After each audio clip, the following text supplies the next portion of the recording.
நான் ஊருக்கு போகணுன்னு சொன்னேன். என் வந்து பாஸ்போர்ட்டும் இந்த பேப்பரும் கொடுத்துட்டான். 1ஆந்தேதியிலேருந்து 5ஆந்தேதி வரைக்கும் போகலாம். இதுதான் அந்த பேப்பர். இந்தியா போனதுக்கப்புறமா டிக்டாக் வீடியோ போஸ்ட் ஆகுமான்னு தெரில. அதனால் நான் போகிறேன்ற ஒரு விஷயத்தை அந்த பேப்பரோடு காமிச்சிட்டேன். ஏன்னா புதுசாக ஒரு காணொலி போட்டிருக்காங்களா, அதனால். ரெண்டாவது என்ன விஷயம்னா, நான் தொடர்ந்து பேசிட்டு வர்ற ஒரு விஷயம், இல்லை எனும் இறைவனிடத்தில் இருக்கக்கூடிய மாம்டேட், எல்லோருக்குமான மாம்டேட் சார்பாக மன்னிப்பு கேட்டுக்கொள்கிறேன். எனக்காக நான் மட்டும் மன்னிப்பு கேட்டுக்கொள்கிறேன். மற்றவங்களுக்காக நான் மன்னிப்பு கேட்க முடியாது. அவங்கவுங்க மன்னிப்பு கேட்டுக்கணும். ஆனால் மற்றவங்களுக்காக துவா பண்ணலாம், எல்லாரையும் நல்லா வெய்யி அப்படின்னு. அது ஒவ்வொருத்தவங்களும் பண்ணலாம். இது ஒரு முக்கியமான விஷயம். இன்னொன்று, நான் ஒரு கிறிஸ்டினாவோ இந்துவாவோ முஸ்லீமாக பிறந்திருந்தா எங்கள் அப்பா அம்மா எப்படி நடந்தாங்களோ, எப்படி சாமி கும்பிட்டாங்களோ, எப்படி வணங்கினாங்களோ இறைவனை, அந்த மாதிரி நான் எல்லாம் செஞ்சுக்குவேன். அதே நேரத்தில் மனசுக்குள்ளே இந்த ஒரு விஷயத்தை நினச்சிக்குவேன்.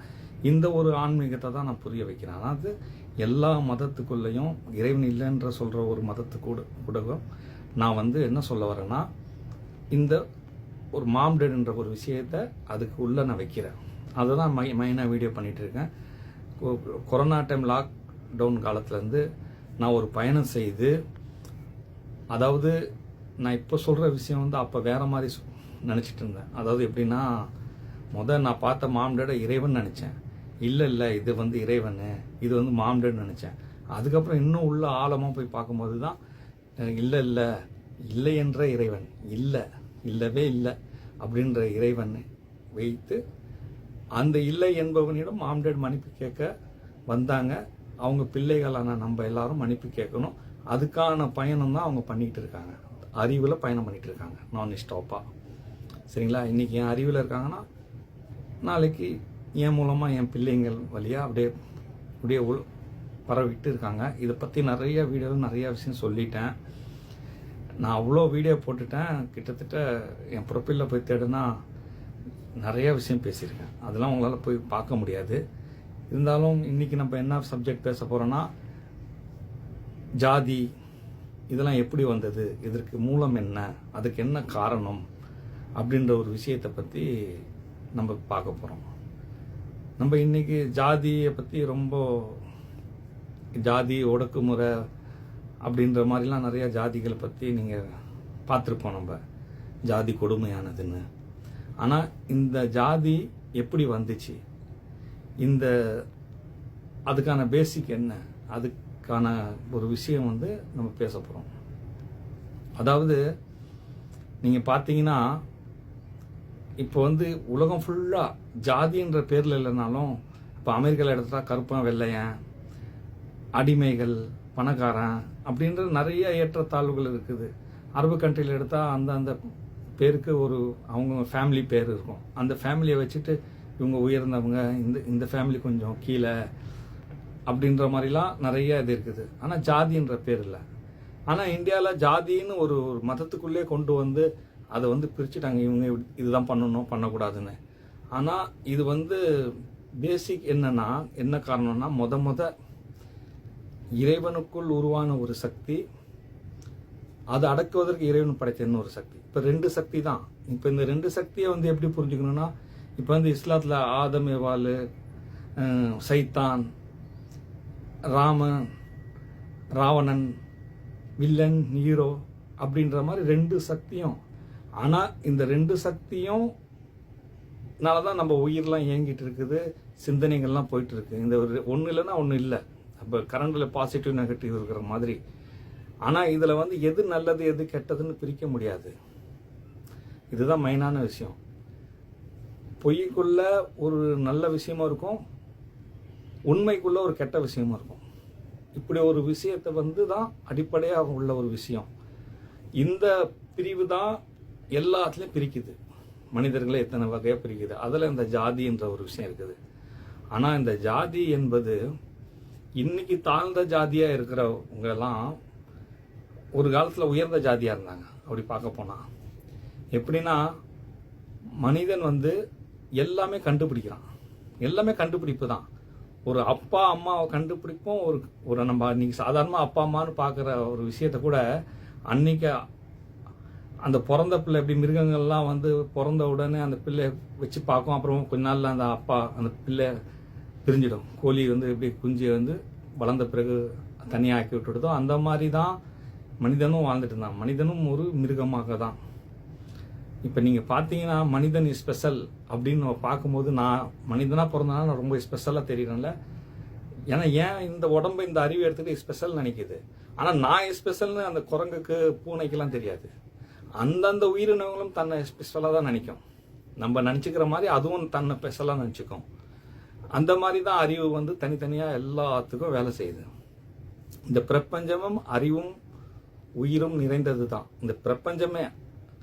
அந்த அந்த அறிவும் உயிரும் நிறைந்திருக்கிற இந்த பிரபஞ்சத்துக்குள்ள நம்ம மட்டும் தான் உணர்வு உள்ளவங்க. அதாவது உயிரினங்கள் அனைத்தும் உணர்வு உள்ளது. இதுல நம்ம ஸ்பெஷலா உணர்வை அறிவுன்ற உணர்வு நம்ம கிட்ட இருக்குது. இதை புரிஞ்சுக்கணும். எல்லாரும் உணரும். ஆனா நம்ம என்ன உணர்ந்தோம் என்பது உணர்வை அறிந்து அறிவை அறிவதுன்றது மனிதன் ஸ்பெஷல். அப்படி மனிதன் வந்து ஒன்னொன்னும் கண்டுபிடிக்கிறான். அப்போ வந்து ஒரு தாய் வந்து குழந்தை பெக்கிறா. அந்த குழந்தைக்கு அப்பா, எத்தனையோ பேர் அப்பான்னு தெரியாது, அதுக்கு ரெஸ்பான்சிபிலிட்டி இல்லை அந்த குழந்தைக்கு. உடனே இல்லை இது வந்து ஒருத்தவங்க இருந்தால் அதுக்கு அவங்க பேர் இருக்கணும், அதுக்கு காரணம் யாரு, அப்பான்னு ஒருத்தவங்க இருக்கணும் அப்படின்னு ஒரு சயின்ஸாக வளருது.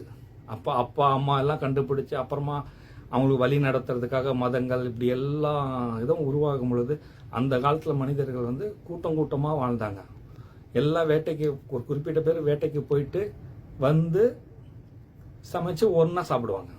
ஆரம்ப காலத்தில், அந்த அறிவு வளராத காலத்தில் கொஞ்சம் கொஞ்சமாக மனிதர்கள் இப்படி எல்லாம் மிருகம் மாதிரி அவங்க ஒரு கூட்டமாக வாழ்ந்தாங்க. சாப்பாடெல்லாம் கூட்டமாக சாப்பிடுவாங்க.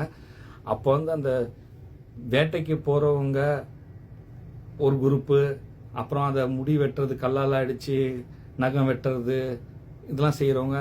சில பேர் பயந்துட்டு வேட்டைக்கு போனால் உயிருக்கு பிரச்சனை இருக்குது, நம்ம போகக்கூடாது அப்படின்னு அவங்க ஒரு தொழிலை எடுத்துக்கிட்டு உட்காரும் பொழுது இவங்க வந்து உயர்ந்த ஜாதி. ஏன்னா இவங்களாம் வேட்டைக்கு போகாமலே சாப்பிடுவாங்க.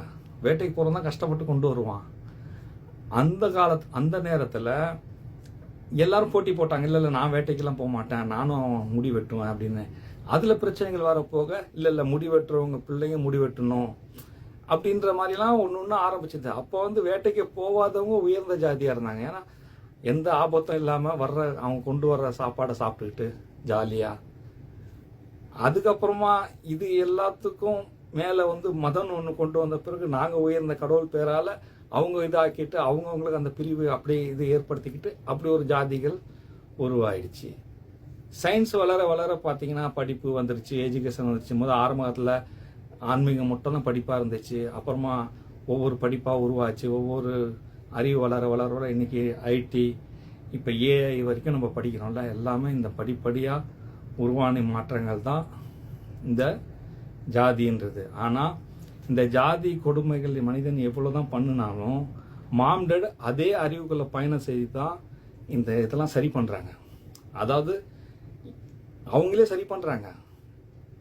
இன்னைக்கு ஜாதியை பற்றி பேச முடியாது, சட்ட ரீதியாக ஜாதியை வச்சு ஒருத்தவங்க இது பண்ண முடியாது. அப்போ கூட அந்த பரம்பரையாக நம்ம முன்னோர்களோட இதை மாற்றக்கூடாது அப்படின்னு அந்த உயர்ந்த ஜாதிக்காரங்க நம்புறதுனால தாழ்த்தி வைக்கணும்னு நினைச்சா கூட சட்டங்கள் எல்லாம் நம்மளுக்கு சப்போர்ட்டாக அம்பேத்கர் வந்து எல்லாம் பண்ணாருன்னா எல்லாமே மாம்டோட அறிவில் பயணம் செய்து எல்லாத்தையும் சரி பண்ணுறாங்க. ஏன்னா மாம்டேடை பொறுத்த வரைக்கும் எல்லாரும் அவங்க பிள்ளைங்க, எல்லோரும் சமமானவங்க.